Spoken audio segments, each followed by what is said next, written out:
How to use YouTube to drive daily hot leads. This is really, really big because most people don't think of YouTube as a lead source, but it's one of the biggest ways we get daily leads. Daily leads. So in this video, I'm going to show you how we do that and some pitfalls to watch out for. So let's dive in.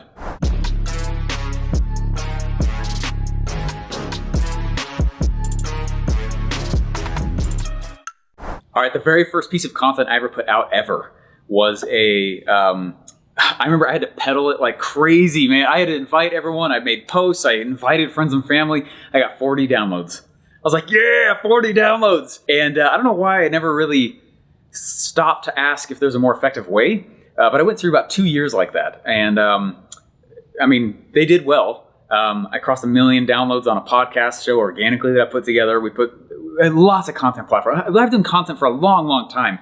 But what I want you to really hear me say here, okay, is that if your last video on YouTube did not produce a lead or a sale, it wasn't marketing. It's just content. Marketing is measured with leads and sales. We don't care about vanity metrics unless there was a lead or a sale. If the ball does not get closer to the hole, why'd you do it, right? And so as a marketer driving daily hot leads, you need to keep this mindset in. So I'm going to teach you 3 ways to do that and how you can actually make your wallet a little heavier. Let's dive in now. All right, number 1. Easiest way to get leads from YouTube, especially daily leads. This is not to like downplay this at all, but ask for them. Just ask for the lead. It's an easy way to do it. Ask for the lead. The easiest way to do this is to, throughout, you'll hear me. In fact, at the end of this video, I'm going to invite you to take a little action. And I'm going to say, hey, go to this.com or do this thing. Click here, do that. And what I'm doing is I'm daily inviting leads. I'm asking for the lead. It is, we don't like hope as a marketing strategy. It's a terrible marketing strategy. I hope my product works. That's not a strategy. That's tough, right? You're about to close doors like that. And so the only metric we really care to measure on the front end is lead flow. And so when I get on with clients and we start talking and we start chatting, the very first thing I'm actually asking them for is, what do you sell? How much of it are you selling? How many leads are you getting daily to get that sale? All right, so I might get 10 leads a day and sell 2. But that's good to know. Now I have a metric. And think about this. If all I did was double my daily lead flow, would that not double my company?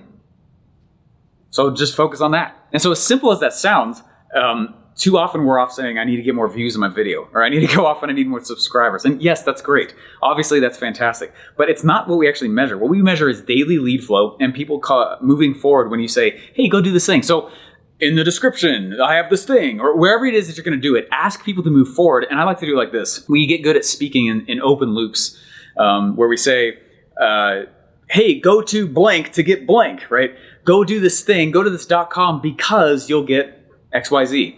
So we speak in open loops and we speak in what we call so whats. So whats or so what benefits is what they're called in copywriting.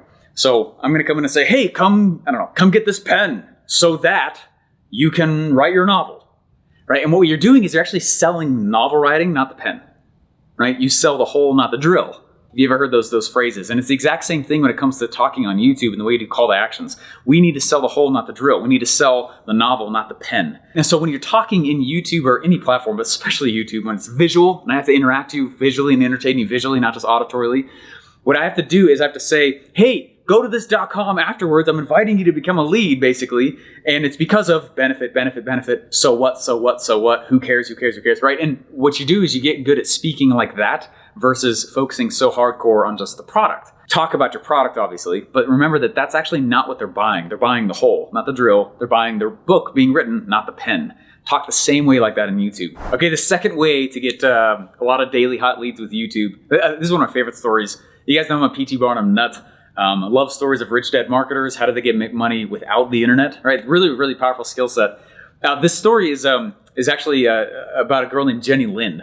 And Jenny Lind is an amazing singer in Europe. And P.T. Barnum had his museum. And he's like, hey, I've got this museum. Maybe if I get Jenny Lind to come from Europe, she'll get more people to my museum. Well, he goes and he literally went into a little bit of debt to pay her to come to America. Big singer in Europe. He's walking down the street and he's like proud about it. He's like, I'm bringing Jenny Lind to America. What's up? I'm bringing Jenny Lind to America. Oh. Those are all direct quotes. And he goes to a doorman, and the doorman goes to open the door, and he goes to the doorman, I'm bringing Jenny Lin to America. And the doorman goes, who's Jenny Lin? It's the first time he realized he's bringing a nobody to America. She's famous in Europe. She's not famous in America. What do? You went into debt over this. Oh my gosh. That's a tough situation to be in. How did he dig himself out of that hole? This is one of my favorite stories, okay?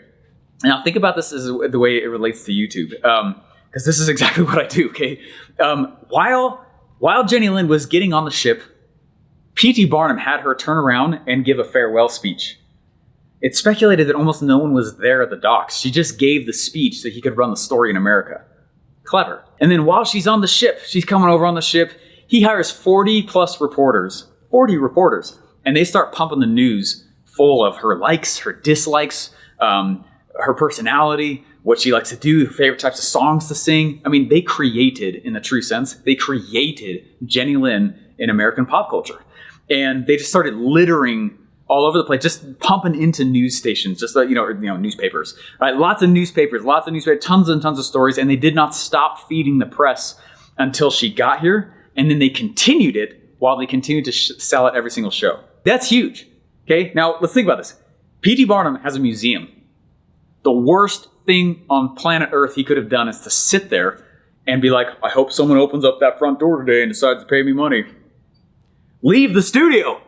Get out of the museum. Leave YouTube is what I'm saying. Leave YouTube. Now, I'm not saying leave the platform.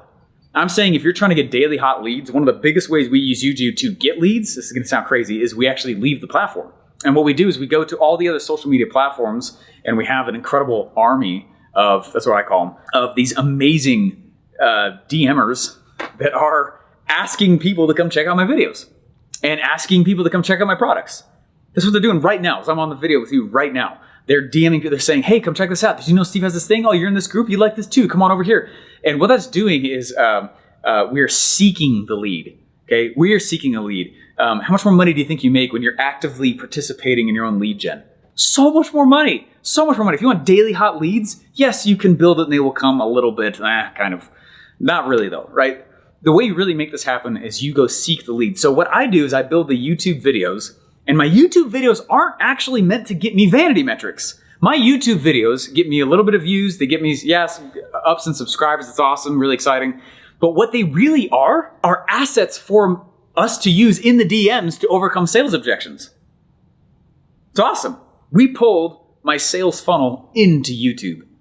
And that's one of the reasons it works so well. So seek leads, seek them yourself. Don't just be a passive, don't be passive sitting on the side wondering oh my gosh, how can I get daily leads? You need to be actively participating in your own lead gen. Otherwise you're not going to have any. Even though YouTube is powerful, even though it's huge, even though there's 2 billion monthly users, you still have to go seek and ask for the lead. All right, before I show you the coolest ways to get leads on the internet, especially with YouTube, hey guys, subscribe, click the like button, share if you feel inclined to do so. But down below in the comments, I would love to be able to know, what is it that you do to get leads from YouTube? What is it that is giving you so much traction? And if you're like, I have 0 traction with YouTube, put that too, and that's fine. We watch the comments, I'll be there, I'll respond to you. Let us know down below how it's going. The third way I love to get daily leads from YouTube, this is one of my favorite ones. My dad and I, about 12 years ago, we paid Robert Kiyosaki to go through his stocks and options courses. And we went through these stocks and options courses, and we were trained on the New York Stock Exchange, and we were doing a lot of, it was mostly just stocks and options, actually, just those. And I learned a ton. I learned a lot about the financial markets. I was like, oh my gosh, this is how money flows and moves. It's exciting. But I was also at the beginning of my own entrepreneurial journey. And to be honest, I got distracted, and I went and started doing something else. 3 or 4 years passes. I go back to my dad, and I was like, you're still trading. That's awesome. He's like, yeah. But guess what? I'm no longer on the New York Stock Exchange. It's like, really? Like, it was super shocking when he told me. I was like, that's what we were trained on, Dad. And he goes, yeah, I actually went over to Forex, right? Foreign exchange. And I was like, why are you trading Forex? And he goes, well, New York Stock Exchange, in America, New York Stock Exchange is like the United States, and it trades, I think it was like $169 billion a day in 2013. Billions of dollars per day being traded on the New York Stock Exchange. I said, yeah, it's awesome, Dad. And he goes, Forex, 5 trillion. That's massive. 5 trillion. He goes, he said something to me that changed the way I market. He said, the pie is so big, I don't need to be as good to take home more. That's really interesting insight. He said the pie, he said, because of how gigantic the Forex market is, I don't need to be as talented to take home more money. And the New York Stock Exchange is so much smaller that his skill set had to be a lot higher to take home the same amount. And I was like, that's really interesting. Now, how does that relate to YouTube? Why does this matter so much? It matters because of how big YouTube is. And especially for a long time, it grew faster than Facebook. And now Facebook's kind of, going down. So, and this is where everyone's been moving from Facebook. They're coming to YouTube, right? And you know that. That's probably why you're here also. But people are coming over to YouTube right now, and they are everywhere. There's billions of them, okay? Due to the nature of the platform, it's so big, I don't need to be as good to take home more. Same line, same sentence, same statement on that, okay? The reason I bring this up, man, is a lot of times people say to me, like, Steve, there's this brand new platform that just popped up. Should I be on it? I'm like, well, is your customer? I'm like, well, I don't know. I'm like, well, then I don't either. It sounds like risk. It sounds like gambling. Go where your customer is. And guess where they all are now? YouTube. I've found some really fascinating stats also about YouTube that if someone's watching a TV ad, when commercials show up, 50% of the time they just get up and leave or they change channels. But they are twice as likely to stay and watch a YouTube ad. Isn't that crazy? So YouTube ads, people are watching YouTube more than TV now. They're watching ads on YouTube more than TV now. They don't put the phone down. It's on their hand. So it's always right there. People don't put their phones down in general. You ever misplace your phone and you're like, God, I'm missing a limb, right? That same feeling. It's called addiction, by the way, but we all have it to our phones, right? And that's one of the reasons why everyone watches what they're watching on YouTube. And they watch it and they engage with it and they stick with it. And the pie is gigantic. And funny enough, you don't need to be as good as you do on other platforms to take home more money. Hey, I got a free gift for you. Go to VIPleadmachine.com. If that's crazy to type in, I put it in the description, also in the first comment. VIPleadmachine.com is a free presentation that we have that will show you the 4 parts of what it takes to build a YouTube lead machine. Funny enough, YouTube Lead Machine is the name of my company. So if you're like, what does he do? Exactly the title that you looked up for this YouTube video, okay? Go to VIPleadmachine.com and you'll see again that 4-part machine that creates us getting daily lead flow from YouTube. I'll put the link down below and I'll see you there.